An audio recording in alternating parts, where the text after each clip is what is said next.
കൃപയുണ്ടാകണമേ, ദൈവമേ എന്നോട് കൃപ തോന്നണമേ, ദൈവമേ എന്നോട് കൃപ തോന്നണമേ.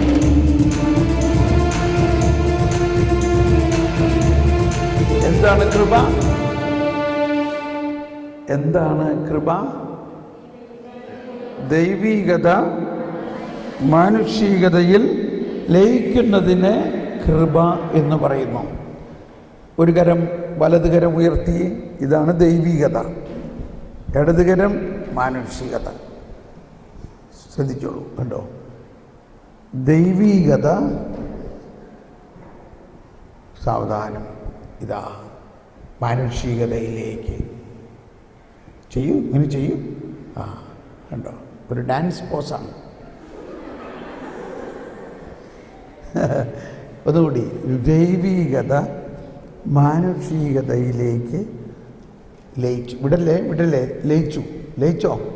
ലയിക്കുമ്പോൾ എന്ത് സംഭവിക്കുന്നു? ഈ മാനുഷികതയെ എന്ത് സംഭവിക്കുന്നു? ഇപ്പോൾ മാനുഷികത ദൈവീകതയായി മാറുന്നു. അങ്ങനെയാണ് നമ്മളെല്ലാം വിശുദ്ധരാകുന്നത്. അപ്പോൾ ഇതെങ്ങനെ സംഭവിച്ചു? എന്ന് സംഭവിച്ചു? ഇത് സംഭവിക്കാനിരിക്കുന്നതാണോ? ഇത് മാമോദീസായിലൂടെ സംഭവിച്ചോ? ഇത് സ്ഥൈര്യലേപനത്തിലൂടെ സംഭവിച്ചോ? ഇത് വിശുദ്ധ കുർബാനയിലൂടെ സംഭവിക്കുന്നുണ്ടോ? ഉണ്ടോ? ഒന്നുകൂടി, ദൈവീകത മാനുഷികതയിൽ ലയിക്കുന്നതിന് കൃപയെന്ന് പറയുന്നു. ഒന്ന് പറഞ്ഞ ഒന്നുകൂടി, ദൈവീകത മാനുഷികതയിൽ ലയിക്കുന്നതിന് കൃപയെന്ന് പറയുന്നു. സ്കൂളിൽ പഠിപ്പിക്കാൻ പറ്റിയുള്ളൂ ഇത്. ഒന്നുകൂടി പറഞ്ഞേ, ദൈവീകത മാനുഷികതയിൽ ലയിക്കുന്നതിന് കൃപയെന്ന് പറയുന്നു. വിടല്ലേ, കൈവിടല്ലേ. ഇത് നമ്മളെ രൂപാന്തരപ്പെടുത്തുന്നു. കണ്ടോ? അപ്പോൾ എന്തായി മാറുന്നു? നമ്മൾ ദൈവങ്ങളായി മാറുന്നു. നമ്മൾ ആരായി മാറുന്നു? നമ്മൾ ദൈവങ്ങളാണോ? അങ്ങനെയാണ് നമ്മൾ ദൈവമക്കൾ ആകുന്നത്. നമ്മൾ ആരാകുന്നു? ദൈവമക്കൾ. ദൈവമക്കൾ.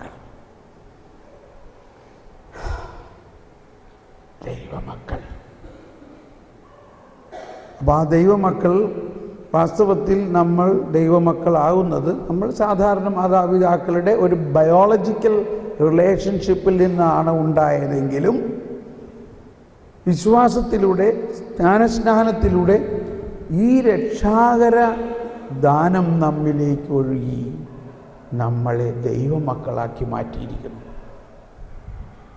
അതാണ് കൃപ. അതുകൊണ്ട് കൃപ ആണ് എല്ലാ പ്രാർത്ഥനയിലൂടെയും നമുക്ക് ലഭിക്കുന്നത്. ഓക്കെ, നമ്മൾ ഇനി തുടർന്ന് ജ്ഞാനത്തിലേക്ക് പോവുകയാണ്. ബോറടിക്കുന്നുണ്ടോ? ഇവിടുന്ന് ഓടിപ്പോണമെന്ന് തോന്നുന്നുണ്ടോ? തോന്നിയാലും വിടാൻ പോണില്ല. ഇന്നൊറ്റ ദിവസം കൊണ്ട് നിങ്ങളുടെ ജീവിതത്തിൽ ഇന്നേ വരെ ലഭിക്കാത്ത ഒരു ജ്ഞാനമാണ് ലഭിക്കാൻ പോകുന്നത്. ഒറ്റ ദിവസം കൊണ്ട്. Praise the Lord. നമ്മളെവിടെയാണ് നിന്നത്? നമ്മൾ ജ്ഞാനത്തിൻ്റെയും അറിവിൻ്റെയും നിധി, കൊളോസ്യ ലേഖനത്തിൽ ആ നിധിയെക്കുറിച്ച് മനസ്സിലാക്കി. എഫേസോസ് ലേഖനത്തിൽ നമുക്ക് കാണാം, എല്ലാ ലേഖനത്തിലും ആദ്യ ഭാഗം മുഴുവനും ഈ ജ്ഞാനത്തെക്കുറിച്ചാണ്. പിന്നീട് സ്നേഹത്തേക്കും കരുണയിലേക്കും പോകുന്നു.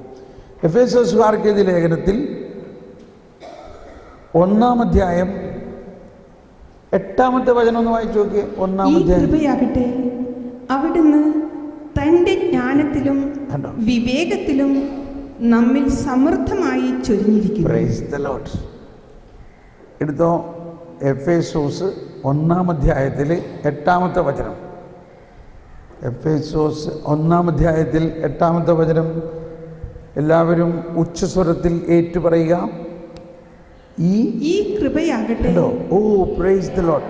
ഈ കൃപയാകട്ടെ അവിടുന്ന് തന്റെ ജ്ഞാനത്തിലും വിവേകത്തിലും നമ്മിൽ സമൃദ്ധമായി ചൊരിഞ്ഞിരിക്കുന്നു. ഇത് നടക്കാൻ പോകുന്ന സംഭവമാണോ? അല്ല, നടന്നു കഴിഞ്ഞ സംഭവമാണ്. നമ്മൾ ആ കൃപയെക്കുറിച്ച് പറഞ്ഞു കഴിഞ്ഞിട്ട് കണ്ടോ കണക്ഷൻ വന്നത്. ഈ കൃപയാകട്ടെ,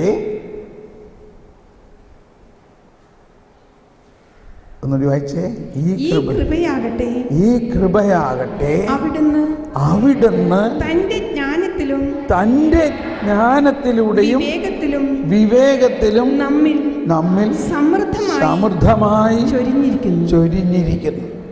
ജ്ഞാനവും വിവേകവുമാണ്. കൃപ വന്നു കഴിഞ്ഞിരിക്കുന്നു. പക്ഷേ ഈ കൃപ നമ്മളിൽ ഉണ്ടെങ്കിലും ഈ ജ്ഞാനവും വിവേകവും ഉണ്ടായാൽ മാത്രമേ ഈ കൃപയിൽ നിന്നും എടുത്തുപയോഗിക്കാൻ പറ്റുകയുള്ളൂ. ജ്ഞാനവും വിവേകത്തിലും, ജ്ഞാനത്തിലും വിവേകത്തിലും. ഇനി ഇതേ 1-ാം അധ്യായത്തിൽ 17-ാമത്തെ വചനം ഒന്ന് വായിച്ച്. എഫേസ്യോസ് 1-ാം അധ്യായത്തിൽ 17-ാമത്തെ വചനം. നമ്മുടെ കർത്താവായ യേശുക്രിസ്തുവിന്റെ ദൈവവും മഹത്വത്തിന്റെ പിതാവുമായവൻ ജ്ഞാനത്തിന്റെയും വെളിപാടിന്റെയും ആത്മാവിനെ നിങ്ങൾക്ക് പ്രദാനം ചെയ്തുകൊണ്ട് തന്നെക്കുറിച്ചുള്ള പൂർണ്ണമായ അറിവിലേക്ക് നിങ്ങളെ നയിക്കട്ടെ. കണ്ടോ? പൂർണ്ണമായ അറിവിലേക്ക്. ആരെക്കുറിച്ചുള്ള പൂർണ്ണമായ അറിവിലേക്ക്? നമ്മുടെ തുറക്കുമാർ വായിച്ചേ. നമ്മുടെ കർത്താവായ യേശുക്രിസ്തുവിന്റെ ദൈവവും മഹത്വത്തിന്റെ പിതാവുമായവൻ ജ്ഞാനത്തിന്റെയും വെളിപാടിന്റെയും ആത്മാവിനെ നിങ്ങൾക്ക് പ്രദാനം ചെയ്തുകൊണ്ട് തന്നെക്കുറിച്ചുള്ള പൂർണ്ണമായ അറിവിലേക്ക് നിങ്ങളെ നയിക്കട്ടെ. ഞാൻ ഈ 2-3 പ്രാവശ്യം വായിക്കാൻ പറഞ്ഞതിൽ പ്രയാസമൊന്നുമില്ലല്ലോ. അതങ്ങനെ ഇപ്പോൾ അങ്ങനെ ഒരു അഭിഷേകമായിട്ടത് വരികയാണത്. ഒന്നുകൂടി ഒന്ന് സാവധാനം വായിച്ചുകൊണ്ട് അതങ്ങ് അകത്തേക്ക് അങ്ങ് ലയിച്ചട്ടെ. നമ്മുടെ കർത്താവായ എല്ലാവരും ശബ്ദമുയർത്തി യേശുക്രിസ്തുവിന്റെ ദൈവവും മഹത്വത്തിന്റെ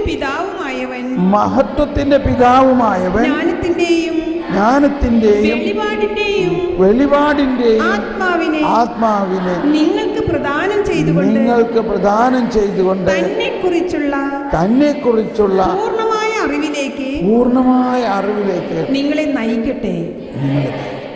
നമുക്കൊന്ന് 2 കരങ്ങളും ഒന്ന് ഉയർത്തി അല്ലെങ്കിൽ ഒന്ന് എഴുന്നേറ്റ് നിന്ന് സ്തുതിച്ച് പ്രാർത്ഥിക്കാം. ഈ ആത്മാവിൻ്റെ, ഈ പരിശുദ്ധാത്മാവ് നമ്മളിൽ ഇതെല്ലാം നൽകിയിരിക്കുന്നുവെങ്കിലും ആ ദാനം നമ്മളിൽ അങ്ങ് തുറക്കാൻ വേണ്ടി ഒന്ന് സ്വതന്ത്രമായി ഒന്ന് സ്തുതിച്ച് പ്രാർത്ഥിക്കുക. പരിശുദ്ധാത്മാവെ, ജ്ഞാനത്തിൻ്റെയും വെളിപാടിൻ്റെയും ആത്മാവിനെ അങ്ങ് ഞങ്ങൾക്ക് ജ്ഞാനസ്നാനത്തിലൂടെ നൽകിയിരിക്കുന്നത് ഇതാ ഞങ്ങളിൽ തുറക്കണമേ. ഒന്ന് ദാഹിച്ച് പ്രാർത്ഥിച്ച് ജ്ഞാനത്തിൻ്റെയും വെളിപാടിൻ്റെയും ആത്മാവിനെ ഞങ്ങൾക്ക് നൽകിയിരിക്കുന്നതിലൂടെ അങ്ങയെക്കുറിച്ചുള്ള, ദൈവത്തെക്കുറിച്ചുള്ള പൂർണ്ണമായ വെളിപാടിലേക്ക് ഞങ്ങളെ നയിക്കണേ. യേശുവേ സ്തോത്രം. എല്ലാവരും ഒന്ന് സ്തുതിച്ച് പ്രാർത്ഥിച്ച് ഹല്ലേലൂയ, ഹല്ലേലൂയ. ജ്ഞാനത്തിൻ്റെയും അറിവിൻ്റെയും പൂർണ്ണമായ വെളിപാട് ഞങ്ങൾക്ക് നൽകണേ. ഓ പരിശുദ്ധാത്മാവേ, ഞങ്ങളിൽ വസിക്കുന്ന പരിശുദ്ധാത്മാവേ, ഞങ്ങളുടെ ഹൃദയങ്ങൾ അറിയുന്ന പരിശുദ്ധാത്മാവേ, ഞങ്ങൾക്ക് വേണ്ടി പ്രാർത്ഥിക്കണമേ. പരിശുദ്ധാത്മാവേ, ഞങ്ങൾക്ക് വേണ്ടി പ്രാർത്ഥിക്കണമേ. യേശുവേ, ഞങ്ങൾക്ക് വേണ്ടി പ്രാർത്ഥിക്കണമേ. മാതാവേ, ഞങ്ങൾക്ക് വേണ്ടി പ്രാർത്ഥിക്കണമേ. പരിശുദ്ധാത്മാവ് ഞങ്ങൾക്ക് വേണ്ടി പ്രാർത്ഥിക്കുന്നു ഇപ്പോൾ. ഹാല ബല ഹാല ബല. പരിശുദ്ധാത്മാവ് ഞങ്ങൾക്ക് വേണ്ടി പ്രാർത്ഥിക്കുന്നു. ഹല്ലേലൂയ. പരിശുദ്ധാത്മാവേ, വെളിപാട് നൽകണമേ, വെളിപാട് വരങ്ങൾ നൽകണമേ, അറിവ് നൽകണമേ. ദൈവത്തെക്കുറിച്ചുള്ള, ത്രിത്വത്തെക്കുറിച്ചുള്ള, സ്വർഗത്തെക്കുറിച്ചുള്ള, രക്ഷയെക്കുറിച്ചുള്ള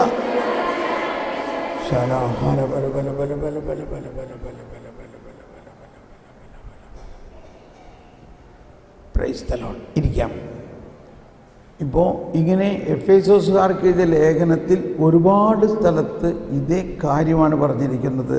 ദൈവത്തിൻ്റെ വെളിപാട്, അതായത് ജ്ഞാനം, വെളിപാടിൻ്റെ ആത്മാവിനെയും ജ്ഞാനത്തിൻ്റെ ആത്മാവിനെയും നമുക്ക് തന്നിരിക്കുന്നത് എന്തിനു വേണ്ടിയാണ്? ഈ സൃഷ്ടാവിൻ്റെ ജ്ഞാനം, ദൈവത്തെക്കുറിച്ചുള്ള അറിവ് നമുക്ക് ലഭിക്കുന്നത്. ദൈവത്തെക്കുറിച്ചുള്ള അറിവ്, പൂർണ്ണമായ അറിവിലേക്ക് നമ്മളെ നയിക്കട്ടെ. ഇപ്പം നമ്മൾ കൊളോസി ലേഖനത്തിൽ കണ്ടു, എഫേസോസിൽ കണ്ടു, ഇനി ഫിലിപ്പിയറിലൊന്ന് നോക്കി. ഫിലിപ്പിയ ലേഖനത്തിൽ 1-ാം അധ്യായം 9-ാമത്തെ വചനം പറയുന്നത് എന്താ? 1-ാം അധ്യായം 9-ാമത്തെ വചനം പറയുന്നു, നിങ്ങളുടെ സ്നേഹം ജ്ഞാനത്തിലും എല്ലാ തരത്തിലുള്ള വിവേകശക്തിയിലും ഉത്തരോത്തരം വർദ്ധിച്ചു വരട്ടെ എന്ന് ഞാൻ പ്രാർത്ഥിക്കുന്നു. കണ്ടോ, അവിടെയും സ്നേഹം നമുക്കുണ്ടെങ്കിലും അത് ദൈവത്തിൻ്റെ വിവേകത്തിലും ജ്ഞാനത്തിലും വളരണം. നിങ്ങളുടെ സ്നേഹം വിവേകത്തിലും ജ്ഞാനത്തിലും വളരണം. അതിനുവേണ്ടി പ്രാർത്ഥിക്കുന്നു. ഫിലിപ്പിയറുടെ ലേഖനത്തിൽ 3-ാം അധ്യായത്തിൽ 8 മുതലുള്ള വചനം ഒന്ന് വായിച്ചു നോക്കാം. 8 മുതലുള്ള വചനം. എന്റെ കർത്താവായ യേശുക്രിസ്തുവിനെ പറ്റിയുള്ള ജ്ഞാനം കൂടുതൽ വിലയുള്ളതാകയാൽ സർവവും നഷ്ടമായി തന്നെ ഞാൻ പരിഗണിക്കുന്നു. എല്ലാവരും ഒന്ന് നോക്കി ഉച്ചത്തിലൊന്ന് പറഞ്ഞ്, നിങ്ങൾക്ക് ഒച്ച വരുന്നില്ലല്ലോ, ഒന്ന് ശബ്ദം ഉയർത്തി ഒന്ന് പ്രഘോഷിച്ചേ. എന്റെ കർത്താവായ യേശുക്രിസ്തുവിനെ പറ്റിയുള്ള ജ്ഞാനം കൂടുതൽ വിലയുള്ളതാകയാൽ സർവവും നഷ്ടമായി തന്നെ ഞാൻ പരിഗണിക്കുന്നു.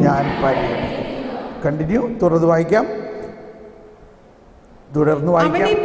അവനെ പ്രതി ഞാൻ സകലവും നഷ്ടപ്പെടുത്തുകയും ഉച്ഛിഷ്ടം പോലെ കരുതുകയുമാണ്. ഇത് യേശുക്രിസ്തുവിനെ നേടുന്നതിനും അവനോടുകൂടെ ഒന്നായി കാണപ്പെടുന്നതിനും വേണ്ടിയാണ്. അവനോടുകൂടെ ഒന്നായി കാണപ്പെടുന്നത് 3 കാര്യങ്ങളാണ്. നോയിങ് ക്രൈസ്റ്റ്, യേശുക്രിസ്തുവിനെ കുറിച്ചുള്ള ജ്ഞാനം ഏറ്റവും വിലയുള്ളതാകയാൽ. കണ്ടോ, അതാണ് യേശുക്രിസ്തുവിനെ കുറിച്ചുള്ള ജ്ഞാനം ഏറ്റവും വിലയുള്ളതാകയാൽ. അതായത് യേശുവിനെ അറിയുക. എന്തിനാണ് യേശുവിനെ അറിയുന്നത്? ഇത് അവനെ നേടുന്നതിന് വേണ്ടി. To gain him, to know him, to gain him for what? To be one with him. ഇത് അവനുമായി ഒന്നാകുന്നതിന്. നമ്മുടെ ജീവിതത്തിൽ നമ്മൾ പറഞ്ഞു, നമ്മൾ മണവാളൻ മണവാട്ടിയുമായി ഒന്നാകുന്ന, ആ മണവാളൻ മണവാട്ടിയും ഒന്നാകുന്ന ഒരു ആത്മീയ പ്രേമം, ഒരു ആത്മീയ ലയനത്തിൽ അതിൻ്റെ ഉന്നതങ്ങളിലേക്ക് പ്രവേശിക്കണമെങ്കിൽ ഈ മണവാളനെക്കുറിച്ച് അറിയണ്ടേ?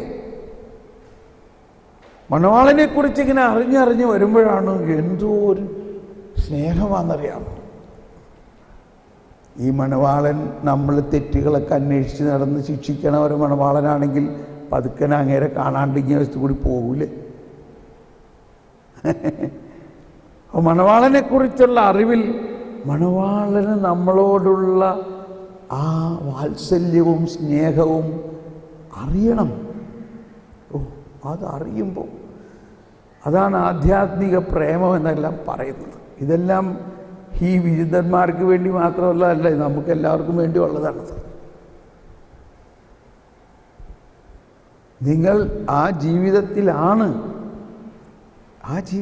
ഇപ്പോൾ നിങ്ങൾ. അങ്ങനെയുള്ള ജീവിതത്തിൽ എങ്ങനെയാണ് അത് അനുഭവത്തിലേക്ക് വരുന്നത്? ഈ ജ്ഞാനത്തിലൂടെയാണ്. എനിക്ക് പൗലോസ് പറയാണ്, ഇപ്പോൾ ഞാനത് പറയണ്ടെന്ന് വെച്ചിട്ട് അത് വരികയാണ്. ഞാനിങ്ങനെ കൂടുതൽ ഫരിസേയൻ എന്ന് പറയുമ്പോൾ നിങ്ങൾക്ക് പ്രയാസം ഉണ്ടാവും വിചാരിച്ചിട്ടാണ്. പറയട്ടെ? പറഞ്ഞോട്ടെ, നിങ്ങൾ വിഷമിക്കരുത്. ഇത് നിങ്ങളെ സഹായിക്കാനാണ് ഞാനിവിടെ വന്നേക്കുന്നത്. നിങ്ങളെ സഹായിക്കാം, നിങ്ങളുടെ സ്വന്തം സഹോദരൻ. ഈ 13:8 കുറച്ചങ്ങ് മുകളിലൊന്ന് വായിച്ചു നോക്കി, ഒരു 5 മുതലൊന്ന് വായിച്ചു നോക്കി. 3-ാം അധ്യായത്തിൽ 5 മുതലൊന്ന് വായിച്ചു നോക്കി. പൗലോസ്ലീഹയുടെ ഒരു സാക്ഷ്യമാണ്. പൗലോസ് തിയോളജി പറയല്ല, ഇത് എൻ്റെ അനുഭവമാണെന്നാണ് പൗലോസ് പറയണത്. എന്താ അനുഭവം പൗലോസിൻ്റെ? 8-ാം ദിവസം പരിച്ഛേദനം ചെയ്യപ്പെട്ടവനാണ് ഞാൻ. ഇസ്രായേൽ വംശത്തിലും ബെഞ്ചമിൻ ഗോത്രത്തിലും പിറന്നവൻ, ഹെബ്രായരിൽ നിന്ന് ജനിച്ച ഹെബ്രായൻ, നിയമപ്രകാരം ഫരിസേയൻ. കണ്ടോ? നിയമപ്രകാരം ഫരിസേയൻ. തീഷ്ണത കൊണ്ട് സഭയെ പീഡിപ്പിച്ചവൻ, നീതിയുടെ കാര്യത്തിൽ നിയമത്തിൻ്റെ മുൻപിൽ കുറ്റമില്ലാത്തവൻ. എന്നാൽ എനിക്ക് ലാഭമായിരുന്നു ഇവയെല്ലാം.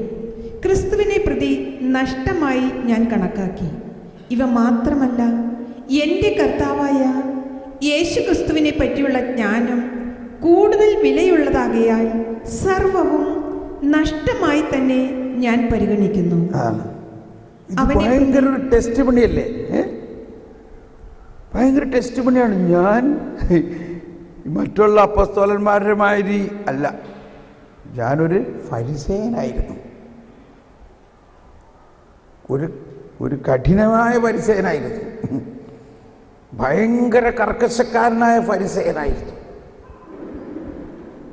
ജന്മനാ തന്നെ എബ്രായൻ ഫരിസേയൻ ആയി ജനിച്ച് നിയമം കണിശമായി പാലിക്കുന്നവനായിരുന്നു.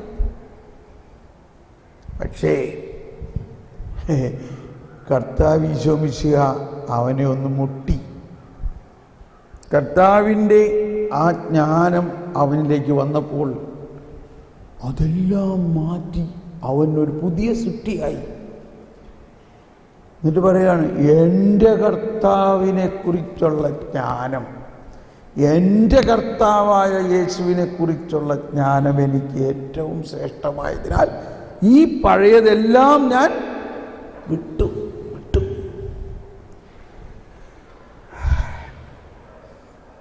നിങ്ങൾ വളരെ തീഷ്ണതയുള്ളവരാണെന്നാണ് തോന്നണേ. ഇതൊക്കെ 2-3 ദിവസം കഴിയുമ്പോൾ പറയുന്ന കാര്യങ്ങളാണ് ഇപ്പോൾ വരണത്. വാസ്തവത്തിൽ സ്നേഹമുള്ളവരെ, നമ്മളിൽ പ്രവർത്തിക്കുന്ന അതിശക്തമായ പരിശുദ്ധാത്മ ശക്തി പ്രവർത്തിക്കാത്തതിൻ്റെ കാരണം നമ്മളിലുള്ള ഫരിസേയനാണ്.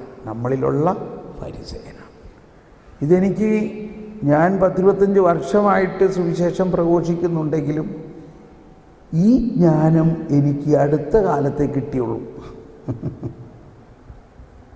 ഒരു 2-3 വർഷമായിട്ടുള്ളൂ. അത് ജ്ഞാനത്തിന് വേണ്ടിയുള്ള നിരന്തര പ്രാർത്ഥനയിലൂടെയാണ് എനിക്ക് കിട്ടിയത്. എല്ലാ ദിവസവും വെളുപ്പിനെ എണിപ്പിച്ച് എന്നെക്കൊണ്ട് പരിശുദ്ധാത്മാവ് ജ്ഞാനത്തിന് വേണ്ടി പ്രാർത്ഥിക്കുന്നു. എന്തിനാ? നമ്മുടെ കർത്താവായ യേശു ക്രിസ്തുവിനെ കുറിച്ചുള്ള ജ്ഞാനം കിട്ടാൻ വേണ്ടി. അങ്ങനെ പ്രാർത്ഥിച്ചപ്പോഴാണ് മനസ്സിലാകുന്നത്, നമ്മളിൽ ഈ കരുണാസമ്പന്നനായ യേശു നമ്മളിലുണ്ടോ? നമ്മളിപ്പോൾ കരുണയുടെ വർഷം ആഘോഷിക്കണം, കരുണയുടെ കവാടം തുറന്നു. വല്ല വ്യത്യാസം ഉണ്ടോ നമ്മളിൽ? കരുണയെ സംബന്ധിച്ച് ആത്മാർത്ഥമായിട്ടൊന്ന് പറഞ്ഞ്, നമ്മൾ പഴയ ആൾ തന്നെയല്ലേ ഇപ്പോഴും? നമുക്ക് ആരോടെങ്കിലും ഒരിച്ചിരി കരുണ കൂടുതൽ കാണിക്കാൻ പറ്റുന്നുണ്ടോ? ഞാൻ കളിയാക്കുകയല്ല, വിമർശിക്കുകയല്ല. പറ്റില്ല എന്ന് പറയുന്നതിൻ്റെ കാരണം നമ്മുടെ സെറ്റിംഗ് അങ്ങനെ കിടക്കുകയാണ്. ഇതിൻ്റെ അകത്ത് ഒരു സെറ്റിംഗ് ഉണ്ട്,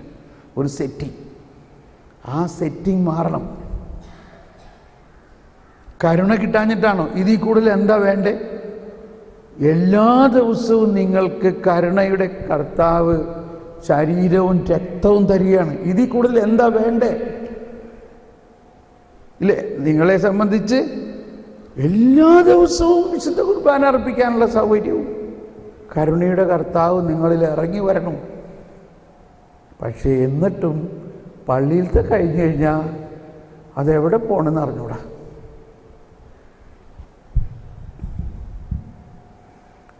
ഇത് നിങ്ങളുടെ മാത്രമല്ല, ഇന്ന് പൊതുവെ മിക്കവാറും എല്ലാവരുടെയും അവസ്ഥയാണ്. പരിശുദ്ധാത്മാവ് നമ്മളിൽ നിറഞ്ഞു നിൽക്കുന്നുണ്ട്. അത്ഭുത സിദ്ധികളുണ്ട് നമ്മുടെ ഉള്ളിൽ.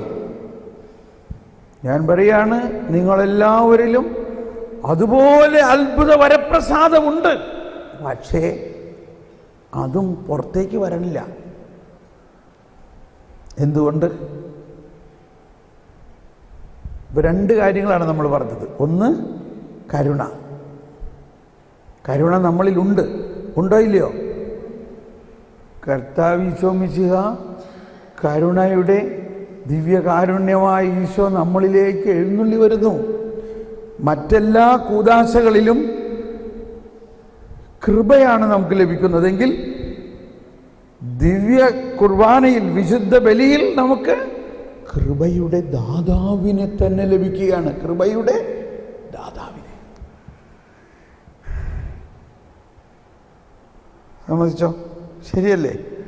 ഒന്ന് ചിന്തിക്കൂ. കൂദാശ, മറ്റു കൂദാശകൾ. അതുകൊണ്ടാണ് വിശുദ്ധ കുർബാന the most blessed of the sacraments, not like other sacrament. This is the most blessed of the sacrament. നമ്മൾ പറയുമ്പോൾ blessed sacrament എന്ന് പറയുമ്പോൾ നമുക്ക് മനസ്സിലാവുന്നില്ല എന്താണ് ഈ blessed sacrament എന്ന് പറയുന്നത്. most blessed of the sacraments, 7 കൂദാശകളിൽ ഏറ്റവും ശ്രേഷ്ഠമായ കൂദാശയും മറ്റെല്ലാ കൂദാശകളുടെയും ഉറവിടമാണ്. അതിലെന്താണ് സംഭവിക്കുന്നത്? ഈ കരുണയുടെ കർത്താവ് കരുണ മാത്രമല്ല നൽകുന്നത്, കൃപ മാത്രമല്ല നൽകുന്നത്, തന്നെ തന്നെ നൽകുകയാണ്. കരുണയുടെ ദാതാവ് തന്നെ നമ്മളിൽ ഇറങ്ങി വരുന്നു.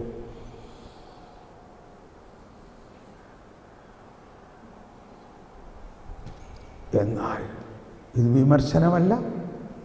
ഈ കുറച്ച് നാൾ മുമ്പാണ് എനിക്ക് മനസ്സിലായ ഒരു കാര്യം. അത് എൻ്റെ സാക്ഷ്യം പോലെ ഞാൻ പറയാം. ഞാനിങ്ങനെ കുറേ സാഹചര്യങ്ങൾ അതിനെല്ലാം കാരണമായി. ആ സാഹചര്യങ്ങളിലൂടെ അത് കൃത്യമായി എനിക്ക് ബോധ്യപ്പെടുത്താൻ വേണ്ടിയായിരുന്നു. അപ്പോഴാണ് ഈ സുവിശേഷങ്ങളിൽ, 4 സുവിശേഷങ്ങളിലും കാണുന്ന ഒരു പ്രത്യേകത എനിക്ക് മനസ്സിലായി. ഇന്നത്തെ സുവിശേഷവും അതിൻ്റെ പശ്ചാത്തലമാണ്. പക്ഷെ നമ്മൾ ആ ഭാഗത്തേക്ക് ഇന്ന് വ്യാഖ്യാനം പോയില്ല. അത് നമുക്ക് വേറൊരു ദിവസം വ്യാഖ്യാനിക്കാം. ഇന്നത്തെ സുവിശേഷത്തിൻ്റെ ആരംഭം ലൂക്ക 15 ഇന്നത്തെ. ഈ ലൂക്ക 15 കുറിച്ച് പറയേണ്ടത് സുവിശേഷങ്ങളുടെ സുവിശേഷം എന്നാണ്. സുവിശേഷങ്ങളുടെ സുവിശേഷം എന്ന് പറഞ്ഞു കേട്ടിട്ടില്ലേ? ഈ ഏറ്റവും കർത്താവിൻ്റെ കരുണയാണ് അവിടെ മുഴുവനും നിറഞ്ഞു നിൽക്കുന്നതെന്നും അത് നമുക്ക് പിന്നെ വിവരിക്കാം. അതിൻ്റെ ആദ്യത്തെ 15-ാം അധ്യായം ലൂക്ക 15 1-ാമത്തെ വചനം ഒന്ന് വായിച്ച്. ചുങ്കക്കാരും പാപികളുമെല്ലാം അവന്റെ വാക്കുകൾ കേൾക്കാൻ അടുത്തു വന്നു. ആ സിനോറിയോ ഒന്ന് ഭാവനയിൽ കാണുക. ഈശോ ഒരു സ്ഥലത്തിരുന്ന് വചനം പ്രഘോഷിക്കണം. മലമുകളിലാകാം, കടപ്പുറത്താകാം. നിങ്ങൾ കൊല്ലംകാരല്ലേ, അതുകൊണ്ട് കടപ്പുറത്തെന്ന് വിചാരിക്കാം ഇല്ലേ? കടപ്പുറത്ത് ഈശോ സുവിശേഷം പ്രഘോഷിക്കണോ. അവിടെ ആരാണ് അടുത്ത് വന്ന് കൂടിയിരിക്കുന്നത്? ചുങ്കക്കാരും പാപികളും. ഒരു ഭയവുമില്ല അവർക്ക് യേശുവിൻ്റെ അടുത്ത് വരാൻ. അടുത്ത് വന്ന് കൂടിയിരിക്കുന്നു. കണ്ടോ? ഇപ്പോൾ യേശുവിൻ്റെ കൂടെ അനേകം ചുങ്കക്കാരും പാപികളും. ഇനി അടുത്ത് എന്താ പറയുന്നത്? ഫരിസേയരും നിയമജ്ഞരും പിറുപിറുത്തുകൊണ്ട് നിൽക്കുന്നു. ഇവൻ പാപികളെ സ്വീകരിക്കുകയും അവരോടുകൂടെ ഭക്ഷണം കഴിക്കുകയും ചെയ്യുന്നത് എന്തുകൊണ്ടാണ്? നിൽക്കട്ടെ. ഇതിനെ നിങ്ങൾ അധ്യാപകരൊക്കെയാണ് അധികം പേരും. ഇനി അല്ലെങ്കിലും ഒരു സാധാരണ വിദ്യാഭ്യാസമുള്ളവർക്ക് മനസ്സിലാകും. ട്രയാങ്കിൾ എന്ന് പറഞ്ഞാൽ ത്രികോണം, ഇല്ലേ ഇല്ലേ മക്കളെ? നിങ്ങളൊക്കെ ഇപ്പോൾ പഠിച്ചു വന്നിട്ടുള്ളൂ. ത്രികോണത്തിൽ എന്താണ്? ഒരു ബേസും 2 സൈഡും. അങ്ങനെ ഇവിടുത്തെ ഈ അവസ്ഥയെ ഒരു ത്രികോണമായിട്ടൊന്ന് ചിന്തിച്ച് നോക്കിയേ. ബേസ് എന്താണ്? ഈശോ ആണ് അവിടെ. ഈശോ അവിടെയുണ്ട്. മറുവശത്ത് ഒരു വശത്ത് ആരുണ്ട്? ചുങ്കക്കാരും പാപികളും. മറ്റൊരു വശത്ത് ആരുണ്ട്? ഫരിസയരും നിയമജ്ഞരും. ഈ ഒരു കോൺസെപ്റ്റ് സുവിശേഷത്തിൽ ഒരുപാട് സ്ഥലത്ത് നമുക്ക് കാണാം. ഒരുപാട് സ്ഥലത്ത്. സുവിശേഷം എന്ന് പറഞ്ഞാൽ 4 സുവിശേഷങ്ങൾ: മത്തായി, മർക്കോസ്, ലൂക്ക, യോഹന്നാൻ. അതാണ് സുവിശേഷം. ബൈബിൾ മുഴുവനും സുവിശേഷമല്ല, മനസ്സിലാക്കണം അതിൻ്റെയൊക്കെ അർത്ഥം. എന്നാൽ ഈ ത്രികോണ അവസ്ഥയിൽ ഈശോയും പാപികളുമായിട്ട് ഭയങ്കര സ്നേഹമാണ്. പക്ഷേ ഫരിസേയരും നിയമജ്ഞരുമായിട്ട് ഈശോയ്ക്ക് ഒത്തുപോകാൻ പറ്റുന്നില്ല. അവരെപ്പോഴും പിറുപിറുത്തുകൊണ്ടിരിക്കുന്നു. അവരെന്താ പിറുപിറുക്കണേ? അത് എഴുതിയിട്ടുണ്ട്. ഇവൻ എന്താണ് ഈ പാപികളോടൊപ്പം ഇങ്ങനെ ഭക്ഷണം കഴിക്കണേ?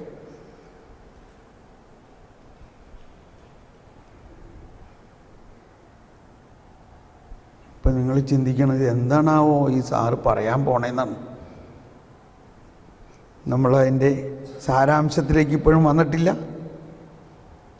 ഞാനൊരു ദിവസം മനസ്സിലാക്കുകയാണ്,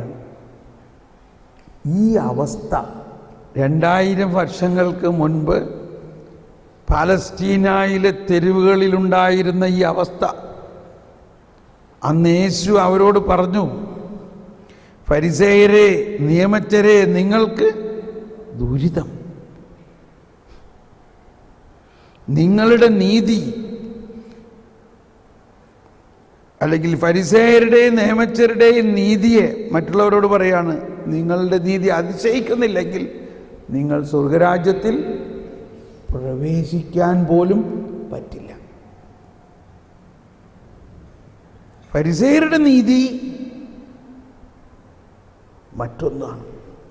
പാപികളെ കണ്ടുപിടിക്കുക, ശിക്ഷിക്കുക, അവരെ കുറ്റപ്പെടുത്തുക. യേശുവിനെ അവർ അറിയുന്നില്ല. യേശു ആരാണെന്നവർ അറിയുന്നില്ല.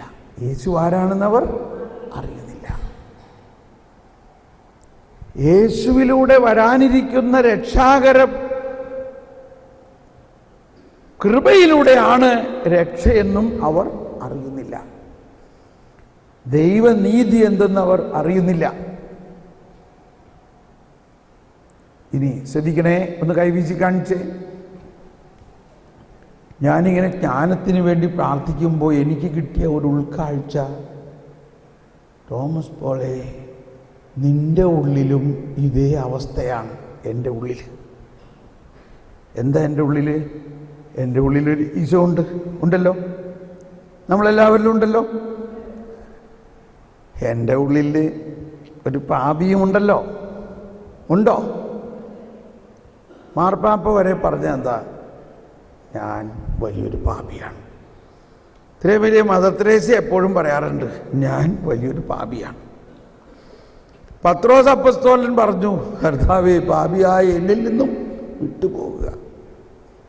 ഇന്ന് രാവിലെ നമ്മൾ കേട്ടു പൗലോസ് അപ്പസ്തോലൻ പറയണ എന്താണ്? ഞാൻ പാപികളിൽ ഒന്നാമനാണ്. അപ്പോൾ അങ്ങനെയൊക്കെ ആണെങ്കിൽ ഞാനും ഒരു പാപിയാണ്. പക്ഷേ എൻ്റെ ഉള്ളിൽ കർത്താവ് ഈശോ മിശിഹാ ഉണ്ട്. എൻ്റെ പാപത്തെക്കുറിച്ച് ഈശോയ്ക്ക് വലിയ പരാതിയൊന്നുമില്ല. അതെന്താ? ഈശോ എൻ്റെ പാപത്തിന് മുഴുവനും പരിഹാരം ചെയ്ത് കഴിഞ്ഞതാണ്. പക്ഷേ ഈശോ പറയാണ്, എൻ്റെ ഉള്ളിൽ വലിയ ഒരു ഫരിസേയനുണ്ട്. അതായത് ആ ട്രയാങ്കിൾ മുഴുവനും അങ്ങനെ തന്നെ എൻ്റെ ഉള്ളിലുണ്ട്. വാസ്തവത്തിൽ നമ്മളെല്ലാവരിലും ഉണ്ട്.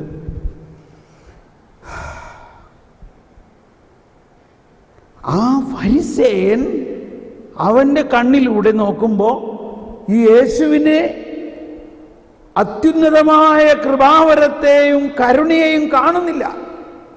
അവൻ കാണുന്നത് മുഴുവനും അവരെന്താ തെറ്റ് ചെയ്തേ, ആ കൊച്ചിനെ സൂക്ഷിക്കണം, ആ സിസ്റ്ററിനെ സൂക്ഷിക്കണം, ഇവരെ സൂക്ഷിക്കണം, ആ വീട്ടുകാരെ സൂക്ഷിക്കണം, എൻ്റെ സഹോദരങ്ങൾ, അവരെയൊക്കെ എല്ലാവരിലും ഉള്ള കുറ്റമേ കാണുന്നുള്ളൂ. ഒരു വിധത്തിൽ പറഞ്ഞാൽ പിറുപിറുക്കുന്ന ഒരു ഫരിസേയൻ. ഒരിക്കൽ ഞാൻ ധ്യാനിപ്പിക്കാൻ പോയപ്പോൾ എന്നോട് കർത്താവ് പറയാറുണ്ട്, നിന്നോട് ധ്യാനിപ്പിക്കാൻ പറഞ്ഞിരിക്കുന്നത് സുവിശേഷം പ്രഘോഷിക്കാനാണ്, നീ അവരെ കുറ്റം പറയാനല്ല പോകുന്നത്. ഞാനത് ശരിക്കും മനസ്സിലാക്കിയിട്ടാണ്, ഞാൻ കുറ്റം പറയാനല്ല, സുവിശേഷം പ്രഘോഷിക്കുക നിന്റെ ഡ്യൂട്ടി അതാണ്. അവരുടെ തെറ്റ് നീ നോക്കണ്ട. ഞാനൊരിക്കൽ അച്ഛന്മാരെ ധ്യാനിപ്പിച്ചുകൊണ്ടിരിക്കുക, 80ഓളം അച്ഛന്മാരുണ്ടായിരുന്നു. 5 ദിവസത്തെ ധ്യാനം ഞാൻ വളരെ ശ്രദ്ധിക്കാറുള്ളതായിരുന്നു. കുറ്റം പറയരുത്, ഒരു വാക്ക് കുറ്റമായിട്ട് പറഞ്ഞു. എന്തിനു പറയണു? ആ നിമിഷം എൻ്റെ വായ അങ്ങ് അടഞ്ഞു പോയ മാതിരിയായി. എൻ്റെ അഭിഷേകം എവിടെ പോയി എന്നറിഞ്ഞൂടാ. എനിക്ക് പിന്നെ തുടരാൻ പറ്റുന്നില്ല. കുറച്ചു നേരത്തേക്ക് ഞാനങ്ങ് മൗനമായി. അപ്പോൾ കർത്താവ് എൻ്റെ ഉള്ളിൽ പറഞ്ഞു, നീ ആരാണ് എൻ്റെ ഈ പുരോഹിതരെ കുറ്റം പറയാൻ? നിന്നോട് പറഞ്ഞിരിക്കുന്നത് സുവിശേഷം പ്രഘോഷിക്കാനാണ്. ഞാൻ പറഞ്ഞു, എന്നോട് ക്ഷമിക്കണേ കർത്താവേ. ഞാനങ്ങ് നിന്ന് വേർത്തു. ഞാൻ അവരോട് മാപ്പ് ചോദിച്ചു, എന്നോട് ക്ഷമിക്കണം, ഞാൻ നിങ്ങളെ വിമർശിക്കാനോ നിങ്ങളെ കുറ്റപ്പെടുത്താനോ പാടില്ലായിരുന്നു.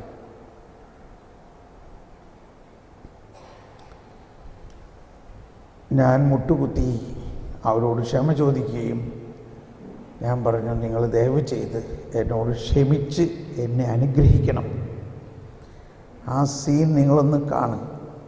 80 അച്ഛന്മാർ കണ്ടോ? ഞാൻ ഒരാളാണ് പറയണേ, പക്ഷേ ഞാൻ പറയുന്ന ഒരു കുറ്റം അല്ലെങ്കിൽ ഒരു വിധി 80 പേരെയും ബാധിക്കുകയാണല്ലേ. ഇനി ഇതിൽ നിന്ന് ഞാൻ വിശദീകരിക്കപ്പെടാൻ വേണ്ടി എന്ത് വേണം? ഈ 80 പേരും എന്നോട് ക്ഷമിക്കണം. അത് സംഭവിച്ചു. ഈ 80 പേരും എന്നോട് ക്ഷമിച്ചു, എന്നെ അനുഗ്രഹിച്ചു. Praise the Lord. അത് കഴിഞ്ഞപ്പോൾ എൻ്റെ ഉള്ളിൽ നിന്ന് ഒഴുകിയ അഭിഷേകം,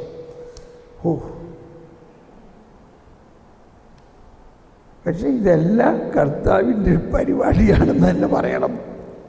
അത് കഴിഞ്ഞിട്ടൊരു അച്ഛൻ വന്ന് സാക്ഷ്യം പറയാണ്, ഈ തോമസ് പോൾ ഒരു വാക്ക് വിമർശിച്ചപ്പോൾ ഇങ്ങനെ ആയെങ്കിൽ നമ്മുടെയൊക്കെ അവസ്ഥ എന്താ? ഒരച്ഛൻ സാക്ഷ്യം പറഞ്ഞതാണ്. നമ്മളെപ്പോഴും മറ്റുള്ളവരെ വിമർശിച്ചും കൊണ്ടിരിക്കുകയാണെങ്കിൽ, അപ്പം അതാണ്. അപ്പം ഈ ഫരിസേയ അവസ്ഥ, ഈ ഫാരിസി നേച്ചർ 2 തരത്തിൽ നമ്മളെ ബാധിക്കുന്നു. ഒന്ന്, നമ്മളിലുള്ള കരുണാസമ്പന്നനായ ദൈവത്തിനെ ഒഴുകാൻ പറ്റുന്നില്ല. കരുണ നമ്മളിലുണ്ട്, പക്ഷെ അത് പുറത്തേക്ക് വരുന്നില്ല. കാരണം ഈ ഫരിസേയൻ പ്രവർത്തിക്കുന്നു. രണ്ടാമത്തെ പ്രശ്നം, നമ്മളിലുള്ള പരിശുദ്ധാത്മാവിൻ്റെ വലിയ അഭിഷേകം ഒഴുകുന്നില്ല. കാരണം ഈ ഫരിസേയരാരും പരിശുദ്ധാത്മാവിനെ ബഹുമാനിച്ചില്ല. പരിശുദ്ധാത്മാവിൻ്റെ പ്രവർത്തനങ്ങളെ അവർ ബഹുമാനിച്ചില്ലെന്ന് മാത്രമല്ല, അവരാരും പരിശുദ്ധാത്മാവിനെ സഹകരിച്ച് പ്രവർത്തിച്ചില്ല. ആരെങ്കിലും ഫരിസേയൻ ഒരു രോഗശാന്തി ശുശ്രൂഷ നടത്തി കണ്ടോ? കാണുന്നുണ്ടോ? മറിച്ച് ഈശോ പറയുന്നതിന്, ഈശോ ഒരു രോഗശാന്തി നടത്തുമ്പോഴേക്കും അവർ വന്നിട്ട്, ഇന്ന് സാബത്ത് ദിവസം രോഗശാന്തി നടത്താൻ പാടുണ്ടോ? ഈശോയെ കുറ്റപ്പെടുത്തുകയാണ് ചെയ്യണത്. അപ്പം ഞാൻ പറയുന്നത്, നിങ്ങളൊന്ന് ചിന്തിക്കുക, ഒന്ന് കണ്ണടച്ച് ഒന്ന് പശ്ചാത്താപത്തിലേക്ക് വരിക. ഇതാണ് ഇപ്പോൾ പശ്ചാത്തപിക്കേണ്ടത്. കർത്താവേ, അങ്ങ് എന്നിലുണ്ട്, പരിശുദ്ധാത്മാവേ അങ്ങ് എന്നിലുണ്ട്, എന്നാൽ അതോടൊപ്പം എന്നിൽ ഒരു ഫരിസേയനുണ്ട്. എന്നിലുള്ള ഈ ഫരിസേയ സ്വഭാവത്തെ ഉരിഞ്ഞു മാറ്റണമേ. അതാണ് ഈശോ പറഞ്ഞത്, പുതിയ വസ്ത്രം ലഭിച്ചാൽ ആരും അതിൽ നിന്നൊരു കഷ്ണം മുറിച്ചെടുത്ത് പഴയതിനോട് ചേർക്കാറില്ല. ചേർത്താൽ പുതിയ വസ്ത്രം കീറിപ്പോവുകയും പഴയ വസ്ത്രത്തിൽ അത് മാച്ച് ആവുകയുമില്ല. പുതിയ വീഞ്ഞ് ആരും പഴയ തോൽക്കുടത്തിൽ അഴിച്ച് വെക്കാറില്ല. വെച്ചാൽ പഴയ തോൽക്കുടം പൊട്ടുകയും തോൽക്കുടം പോകും, വീഞ്ഞ് പോകും. ഇത് ഈ ഫരിസേയ സ്വഭാവമാകുന്ന, ഇനി അതിൻ്റെ വിശദാംശത്തിലേക്ക് നമുക്ക് പോകണം. ഈ ഫരിസേയ സ്വഭാവമാണ് ഈ പഴയ തോൽക്കുടം. പാപത്തിൻ്റെ അവസ്ഥയല്ല ഫരിസേയൻ. ഈ ഫരിസേയ സ്വഭാവമാണ് പഴയ വസ്ത്രം. ഇപ്പം നിങ്ങളൊന്ന് ആലോചിച്ച് നോക്കിയാൽ, നിങ്ങൾക്ക് പുതിയ വസ്ത്രം കിട്ടിയപ്പോൾ എന്ത് ചെയ്തു? വസ്ത്രം നിങ്ങളെ സംബന്ധിച്ച് വലിയൊരു കാര്യമാണല്ലോ, ഇല്ലേ? ചിലർ പറയും, എൻ്റെ ബ്രദറെ, ഞാൻ 8 വർഷമായി കയറിയിട്ട് എനിക്കിപ്പോഴും ഒരു ഷുവറിറ്റി ഇല്ല എപ്പോഴാണ് വസ്ത്രം കിട്ടണേന്ന്. എനിക്കൊന്ന് വസ്ത്രം